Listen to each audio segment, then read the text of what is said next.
UP समेत 5 राज्यों में चुनाव होने हैं और कोरोना के मामलों में भी बढ़ोतरी हो रही है। ऐसे में चुनाव आयोग ने नई गाइडलाइंस जारी कर सख्ती और बढ़ा दी है। आयोग ने 22 जनवरी तक चुनावी रैली पर रोक लगाते हुए राज्यों को कोविड और आचार संहिता का सख्ती से पालन करने का निर्देश दिया है।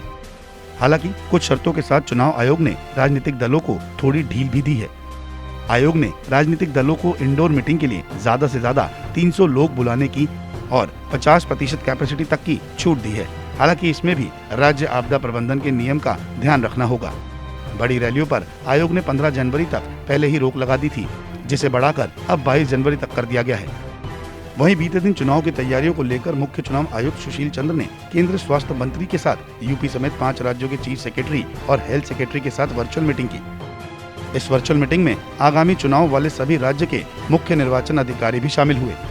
इसके बाद चुनाव आयोग ने 22 जनवरी तक 5 राज्यों में राजनीतिक दलों की फिजिकली रैली, रोड शो, पद यात्रा, साइकिल और बाइक रैली पर बैन लगाने के निर्देश दिए और आपदा नियमों का पालन करने की बात कही। दूसरी ओर सुशील चंद्र की मौजूदगी हुई इस मीटिंग में लगातार बढ़ रहे कोरोना संक्रमण पर 5 राज्यों के एक्शन प्लान पर भी चर्चा की गई। मतदाताओं के साथ ही पोलिंग से जुड़े कर्मचारियों और फ्रंटलाइन वर्कर्स को कोरोना वैक्सीन की पहली, दूसरी और बूस्टर डोज लगाए जाने की स्थिति का भी आकलन किया गया। अब देखना ये होगा कि चुनाव आयोग के इस निर्देश को राज्य सरकारें फॉलो करती है या नहीं।